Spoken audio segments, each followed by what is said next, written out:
Hi అండి, welcome to my channel. చూస్తున్నారు కదండి, జీన్స్ ప్యాంట్ని ముందుగా ఇలా అయితే మధ్యలోకి ఒక ఫోల్డ్ అయితే చేసుకొని పెట్టుకోవాలి. తర్వాత ఎటువంటి ముడతలు లేకుండా నైస్గా అయితే చేత్తోనే నేను ఇలాగైతే చేశాను. మనము ఐరన్ యూస్ చేయం కాబట్టి తర్వాత మధ్యలోకి ఒక ఫోల్డ్ అయితే చేయాలి. ఇలాగా ప్యాంట్ సైజుని బట్టి మధ్యలోకి అయితే ఫోల్డ్ చేసుకోవాలి. తర్వాత అయితే మనము మామూలుగా ఇలా అయితే ఫోల్డ్ చేసి పెట్టేస్తాము. అలా చేస్తే మనకు విడిపోతూ ఉంటుంది, సైడ్కి పడిపోతుంది, అప్పుడు ముడతలు అయితే వస్తాయి కదండి. అలా కాకుండా మనము ఆల్రెడీ మధ్యలోకి మడిపిన మడతలో ఒక పాకెట్ లాగా ఉంటుందండి.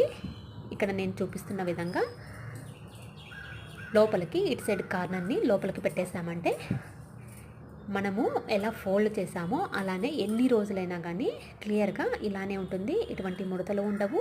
అలాగే మనం ఎలా ఫోల్డ్ చేసామో అదే ఫోల్డ్ అయితే ఎన్ని రోజులైనా అలానే ఉంటుంది. స్పేస్ కూడా ఎక్కువగా ఉంటుందండి. చూస్తున్నారు కదా, ఐరన్ చేసిన విధంగా, షాప్లో చేసిన విధంగా ఎలా ఉన్నాయో.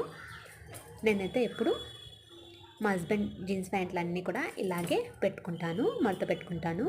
ఈ వీడియో కన్నా నచ్చితే తప్పకుండా లైక్ చేయండి, షేర్ చేయండి, మన ఛానల్ని సబ్స్క్రైబ్ చేయండి.